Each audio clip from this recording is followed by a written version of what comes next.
doesn't look like a war zone. Someone was hurt and dragged away. Look, there are many footprints here. These are traces left by a fight. Someone was injured. Watch out!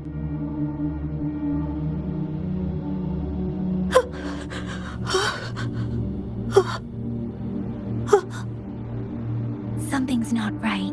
Why wouldn't it attack us? Brother. Help. Help. Brother. Brother. Help. Help. Help. Help. It seems to only repeat these lines. This is not a common tacit discord.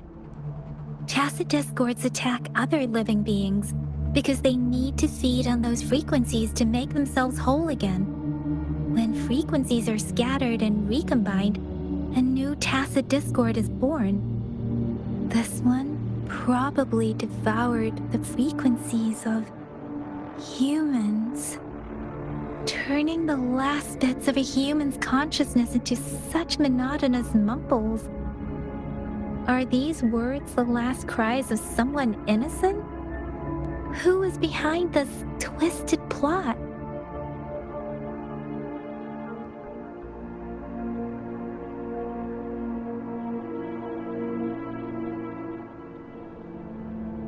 I'm sorry. No, that's beyond my ability. I just sensed some complex feelings from it. A mixture of deep sadness and eager anticipation. Rover, I think I know what's going on here. It seems to be begging for help, but it's not asking us to help it. I can sense the pained cries of this tacit discord. No, the cries of this whole village.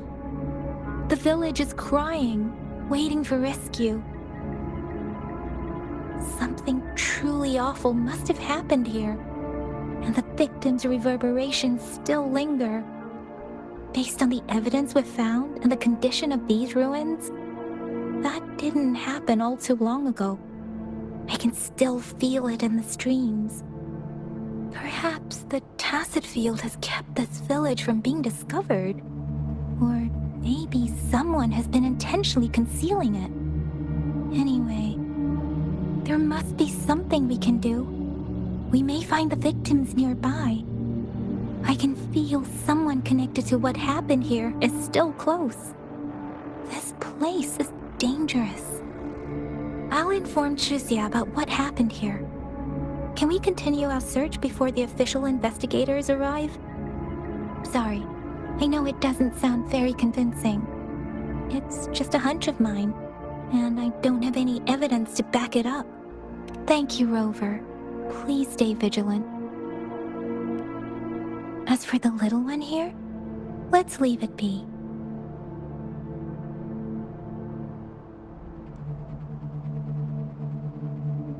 These cards. I see. The Fraxidus is likely behind it all. The Fraxidus? Yes. I don't know much about the Fraxidus, but as an outrider, I've worked on related cases. It's a group of extremists obsessed with fusing humans with tacit discords. They've caused terror attacks of various scales around the world. Fusing humans and tacit discords. We've seen signs of their presence in Jinzhou, left by lower-ranked members called artificers. Above the artificers are the overseers, leaders with eerie abilities and unknown intentions. They pose a far bigger threat. No one knows their true intentions. Some members speak of world destruction, while others claim they seek eternal power. And there is one particularly insane overseer. He's crazy even by Fraxidus standards. A man who sees no order and revels in destruction. I've seen similar cards in the physical evidence file of the Fraxidus-related cases. They belong to this one overseer I'm talking about.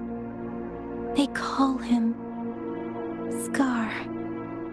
If he's responsible for what happened to these villagers, who knows what kind of cruel and twisted atrocities he's capable of? Huh?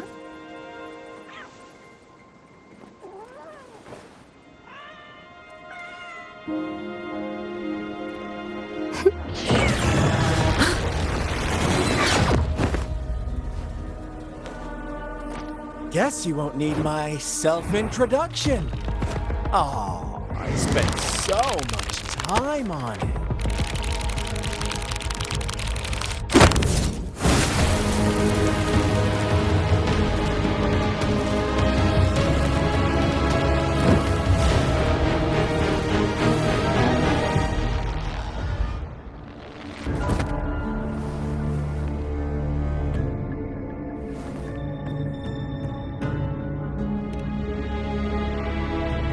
If you need to hear it from me, then yes, I am Scar. Cruel and twisted maniac.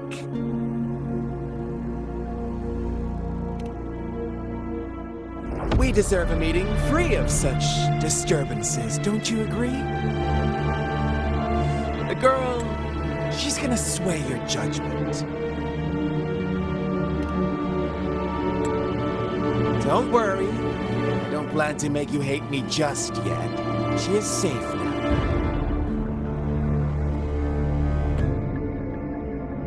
Well, let's just enjoy our time together for the moment.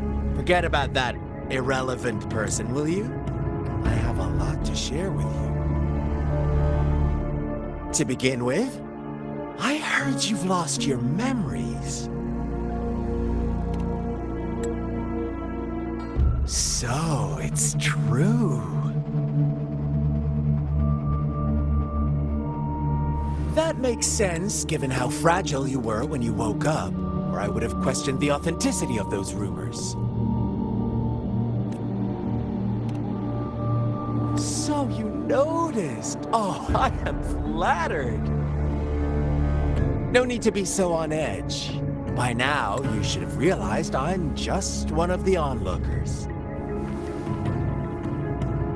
But out of all the onlookers, I'm the only one who came forward to meet you with absolute honesty. Before you knew anything about this world, you are the unknown variable we've been waiting for. Forces have been fighting for possession over you. From the moment you opened your eyes, everyone you've met, including that girl you care so much about, they all knew how valuable you are. The world is a cruel place. You are a living, breathing person, but you're just a pawn to many. That's why I'm here, because I see you as a dear friend, and I want to tell you the truth. The truth hurts sometimes.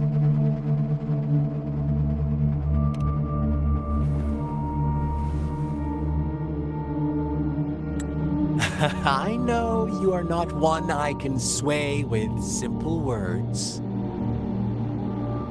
My goal is simple. I just want to deepen our mutual understanding, nothing more. Come on. Observe the surroundings a little more and tell me what you see.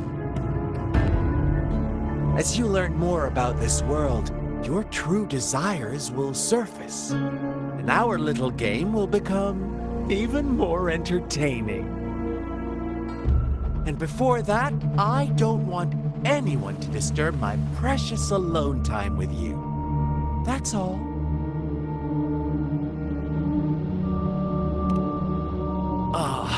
Why do you have to assume we are the culprits?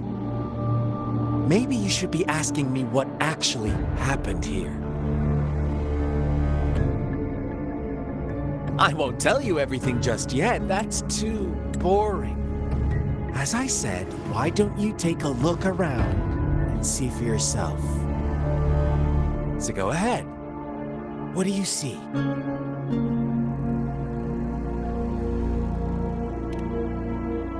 Bravo! Didn't think you'd catch on to that.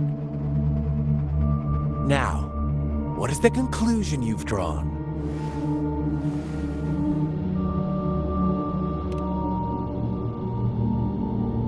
Ah, how typical. The age-old tale of savage wolves and helpless lambs. Good and evil as clear as day. It's a tired story that people cling to in their mundane lives. Oh, how it keeps them in check. But let me ask you this. Do you truly believe the real world can be that simple? Let me give you a couple more tips. The truth is far more complicated than you think.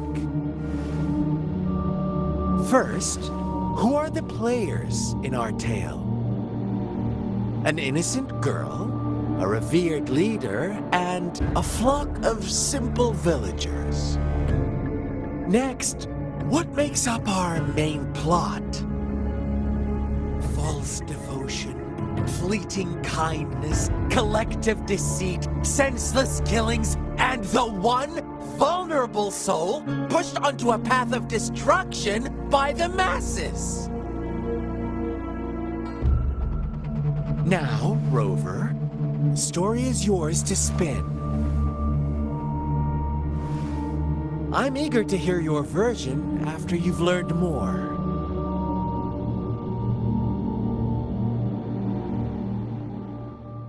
In a peaceful village lived a flock of carefree lambs. In the day, they toiled for food, and when evening fell, they sought refuge from the looming threat of wolves. A shepherd visited the village. The shepherd brought them promises of abundance and protection. The lambs, drawn in by his words, soon lived in comfort and security. With a wave of his hand, the shepherd could grant their every wish.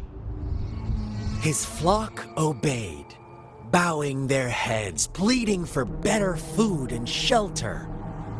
They no longer had to struggle for survival, as their once meager lives were replaced with endless luxury. The flock worshipped their shepherd-turned-god, praising him and holding him in the highest regard. Lambs reveled in endless bonfire parties, celebrating their new god every night, except the one little black lamb. As each night passed, it was the only one to notice how its flock was dwindling away. But true equality is scarce, always has been.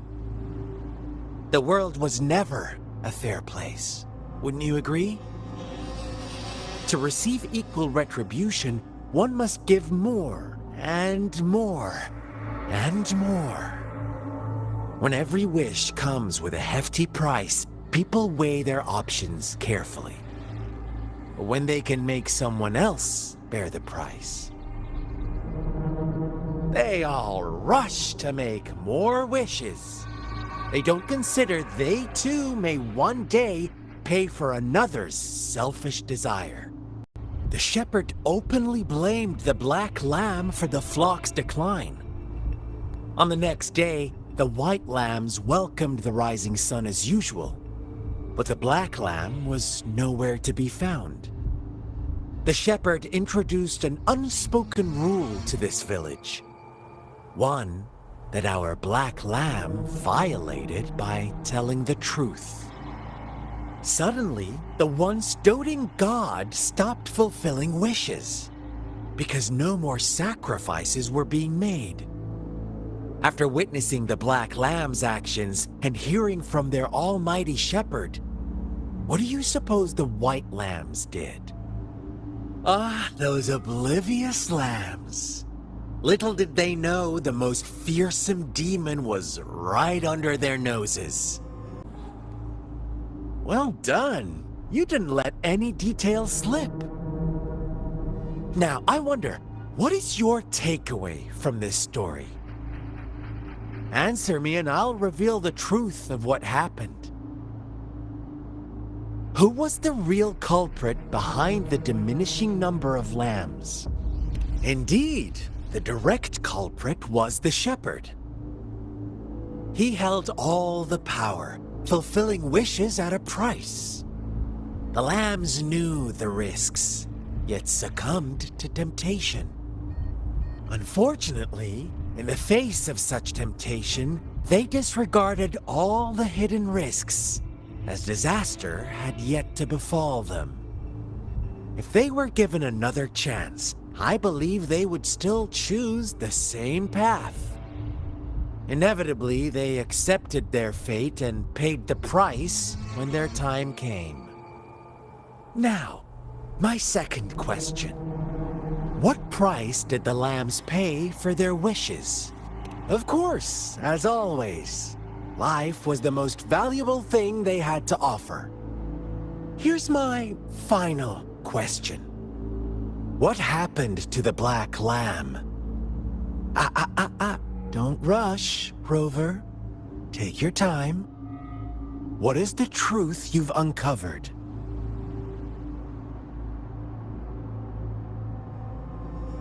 The shepherd was granting wishes by sacrificing the lives of lambs. The flock found out the truth, but chose to be his accomplices, and they willingly offered the Black Lamb as another sacrifice. That's right!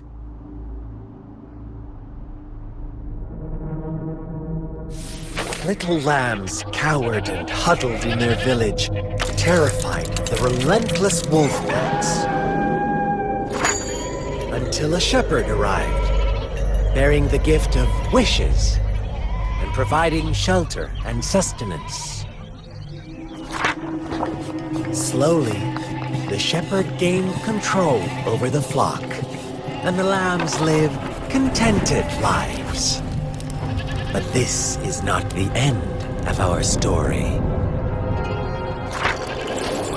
The shepherd found the solitary Black Lamb in his flock and offered to grant any wish it desired. In exchange, he wanted one of its companions as a sacrifice. The Black Lamb refused, and it was shunned by its flock, left without shelter or sustenance. After the Black Lamb's exile, more lambs continued to vanish. The shepherd then blamed the Black Lamb for breaking the rules. He withheld his wish-granting power as punishment.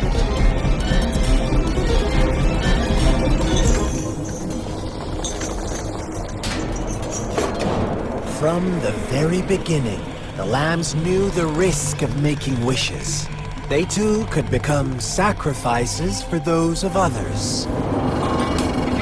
But they always believed it wouldn't be them.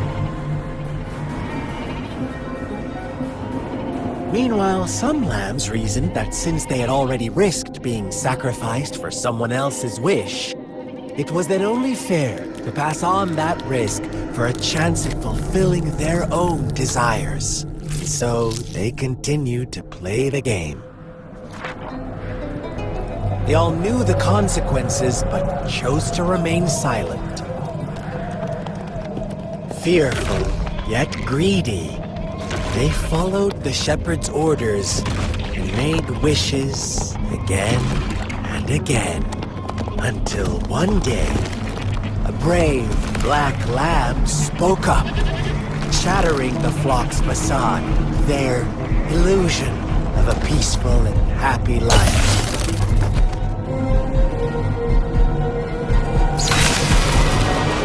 lamb got in their way, and that of the shepherd's greedy pursuit, sparking hatred in their hearts. Suddenly, they could no longer ignore the blood and ashes of past sacrifices littering the ground.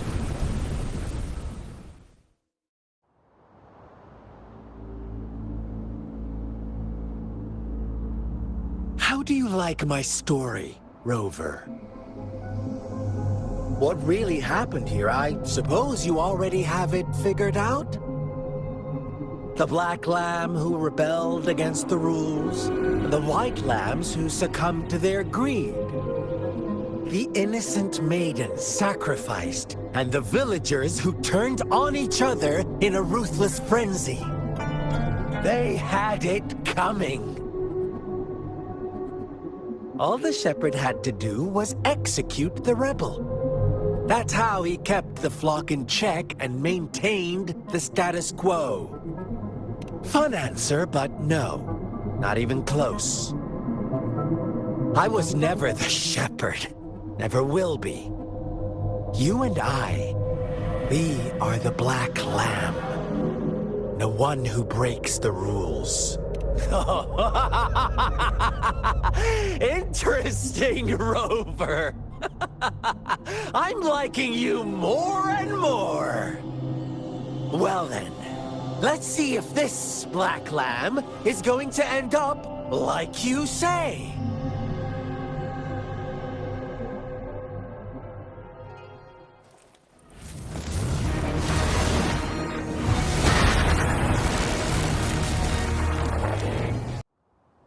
Rover? Rover!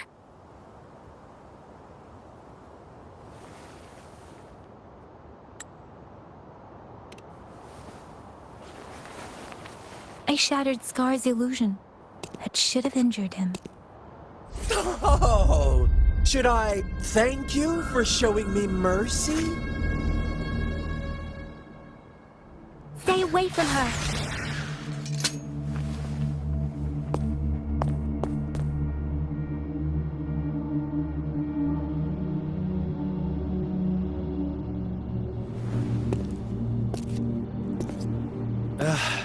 Didn't you promise to leave me some alone time with Rover? With one condition. I do hope you haven't let that slip from your mind. Don't let your improvisation trouble others. Look at you, rushing in to protect your precious, perfect movement. No worries. I know all the do's and don'ts. I don't need you to tell me what to do. Rover, it seems our happy little date must come to an end. But don't forget my sincere reminders. Let me know what you choose. An unexpected gift? An honest and open exchange? Or a highly risky gamble? The choice is yours. I know how smart you are. You won't make a hasty decision. We'll meet again in the not-too-distant future. They're gone. Should we go after them?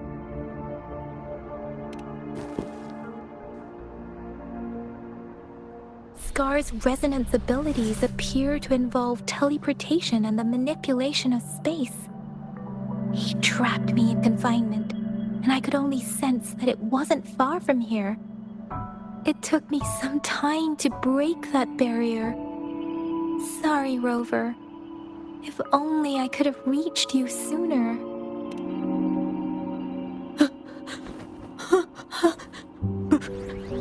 Brother. Brother. Huh? Why are you here, little one? I've never seen any tacit discord display such vivid emotions. The brother had mentioned. Could it be... Yes, that is a possibility, since Scar had been here before. Let's talk about it later. Rover, Can you fill me in on what happened? It seems all the tragedies in Tea Tree Village were linked to that ritual. Making up stories based on real life to support his twisted beliefs? That does sound like something he might do. We cannot take his words for granted. Now, we must locate where the ritual took place and see for ourselves.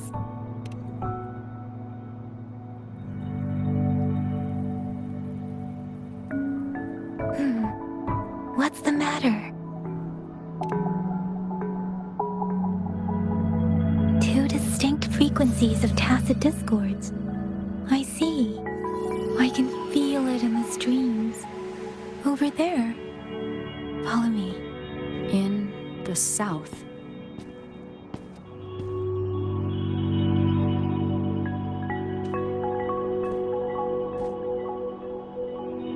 They are unharmed. Please rest assured. As you anticipated, Scar did not try to kill them. Yes, I stayed out of it like you asked.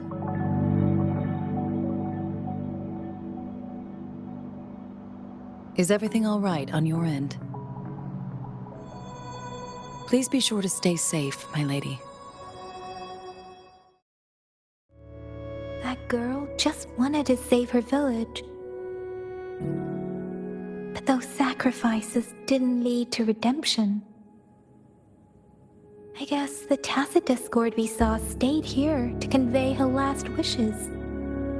Please excuse me.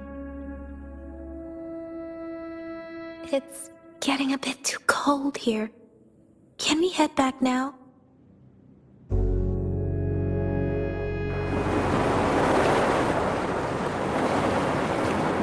Sorry, Rover. I didn't feel comfortable down there. The air was heavy in that place, without any wind to speak of. But I could still feel so many emotions and desperate cries for help. I couldn't handle it. The villagers were a complex mix of emotions. Hope, resentment, and despair. And as I read the diary, I could feel the intense sorrow and longing of its owner. What was the diary's owner longing for? Was it the peaceful life she once had? Or did she miss her only family? The person who pushed her towards such a tragic end? My apologies. I got lost in thoughts again. I wish I could say such tragedies won't happen again. But I still lack the confidence to make that claim. It was tragedies like this that made me want to become an outrider. To become someone with the strength to stop them from ever happening again. I cannot stop the lament, but at least I should do everything in my power to help those affected by it. Really? Thank you, Rover. Dwelling on it won't do us any good. Let's go. I'll compile a report on what happened here and send it in along with the clues we've gathered. Yes, let's go back. Together.